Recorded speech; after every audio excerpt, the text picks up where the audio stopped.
Hi all. ఇవాళ కొన్ని ముఖ్య లక్షణాలు తెలుసుకుందాము క్యాన్సర్ గురించి. సో ఇలాంటి లక్షణాలు ఉన్నప్పుడు మీరు వెంబడి డాక్టర్ని కన్సల్ట్ అవ్వాల్సి వస్తుంది. దీనివల్ల మనం క్యాన్సర్ని అర్లీ స్టేజ్లో తెలుసుకోవచ్చు. I'm doctor Naresh, consult medical oncologist, DM from AIIMS new Delhi. So మనము ముఖ్యమైన 7 లక్షణాలు తెలుసుకుందాము ఈ వీడియోలో.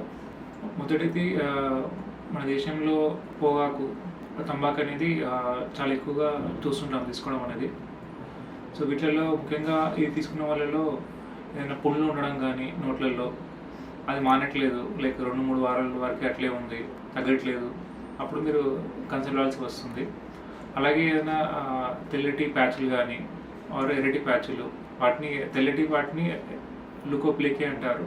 తెల్లటి ప్యాచెస్ ఉంటే అది ఎరిథ్రోప్లేకే అంటారు. అది నాలుక మీద కానీ పక్కలో ఉన్నప్పుడు ఇవన్నీ కూడా రిస్క్ అనేది పెంచుతుంది, క్యాన్సర్ రిస్క్ అనేది. సో ఇలాంటి లక్షణాలు ఉన్నప్పుడు వెంబడే లైక్ డాక్టర్స్ని కన్సల్ట్ అవ్వాల్సి వస్తుంది. రెండోది, మీకు గొంతులో ఏమైనా ఇబ్బంది అనిపిస్తున్నప్పుడు, లైక్ మింగుతున్నప్పుడు, అన్నం తిన్నప్పుడు సరిగ్గా పోకపోవడం, ఇబ్బందిగా పోతున్నప్పుడు, లిక్విడ్స్ ఏమైనా నీళ్ళు తాగినా కానీ ఇబ్బంది ఉన్నప్పుడు, మింగుతున్నప్పుడు గొంతులో కానీ, అలాగే అజీర్ణత కొన్ని వారాల్లో అట్లే ఉండడం, బేసిక్ మెడికేషన్ తీసుకున్నా తగ్గకపోవడం. సో ఇలాంటి లక్షణాలు ఉన్నప్పుడు కన్సల్ట్ అవ్వాల్సి వస్తుంది. అలా ఉన్నప్పుడు గొంతు క్యాన్సర్ కానీ కడుపు క్యాన్సర్ కానీ ఉండే ఛాన్స్ ఉంటుంది. ఎండోస్కోపీ అనేది చేయాల్సి వస్తుంది ఇలాంటి లక్షణాలు ఉన్నప్పుడు.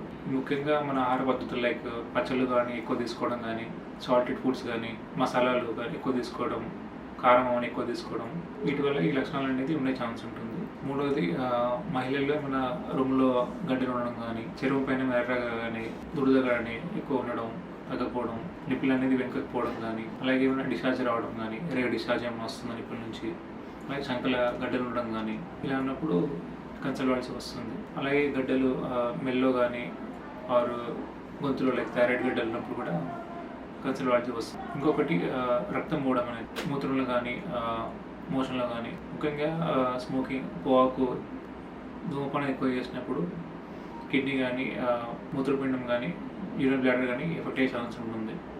వీటి వల్ల రక్తం అనేది పోయే ఛాన్స్ ఉంటుంది మూత్రంలో. ఆల్దో ఇన్ఫెక్షన్స్ అనేది మోస్ట్ కామన్. వీటికి ఒక ఇన్ఫెక్షన్కి మందులు ఇచ్చినా తగ్గకపోవడం అలానే అవుతుంది కొన్ని వాళ్ళకి. అప్పుడు వీటికి తగ్గట్టు టెస్ట్ అనేది చేయాల్సి వస్తుంది.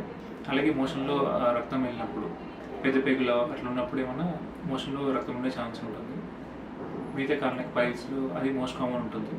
కాకపోతే అట్లే ఉండడం తగ్గకపోతే అప్పుడు మిగతా టెస్టులు కొనోస్కోపీ కానీ అవి అవసరం పడవచ్చు. అలాగే మహిళల్లో నెలసరి అయిపోయాక బ్లీడింగ్ అవ్వడం, వీటిని పోస్ట్ మెనోపాజల్ బ్లీడింగ్ అంటారు. సో అలా ఉన్నప్పుడు ఖచ్చితంగా కన్సల్ట్ అవ్వాల్సి వస్తుంది గైనకాలజిస్ట్ని.